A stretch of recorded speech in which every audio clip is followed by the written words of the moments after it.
square root 10 minus square root 3, and breadth 1 over square root 2 meters. Now, given that the volume of the block is 2 meter cubed, we want to find the height of the block. So if you just imagine drawing this block out, right? Okay, so this is a rectangular block. Let's draw it up vertically upright. The breadth here is 1 over square root 2 meters, and the length probably is square root 10 minus square root 3. So what we are concerned about is to find the height. Okay. Now, here we know that if we look at the volume, we can form an equation using the volume of the block. Volume will just be basically length times breadth multiplied by height. Now, 2.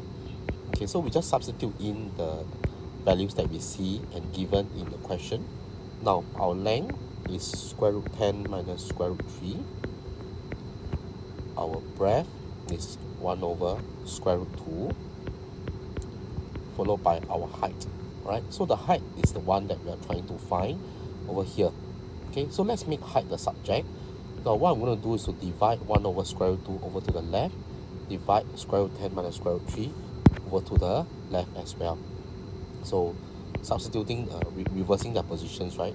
Height will be 2 divided by 1 over square root 2 and divide by square root 10 minus square root 3. Okay, now over here, let me just tidy up. Okay, I know it's not easy, so let me just tidy up this part. 2 divided by 1 over square root 2, this is the same as 2 multiplied by square root 2 over 1, as well as multiplying by 1 over square root 10 minus square root 3. So what I'm doing here is I'm basically just changing the division to multiplication and flipping the fraction, changing division to multiplication and flipping the fraction here, right? So 2 multiplied by square root 2, okay, tidying up this fraction, I have 2 square root 2 on the top, and square root 10 minus square root 3 at the denominator. Now over here, looking at the answer, right, the answer requires us to so-called rationalize the denominator, and we also know that when we do such, right, a lot of time we cannot run away from rationalization of the denominator. So looking at the denominator, which is square root 10 minus square root 3, I now proceed to apply the conjugate, multiply by square root 10 plus square root 3, square root 10 plus square root 3. Okay, and in the denominator you'll find that this is just like a minus b, a plus b. So let me just put it nicely here, so you can see that this is a minus b, a plus b. So your denominator is none other than just a square minus b square, which is square root 10 square minus square root 3 square.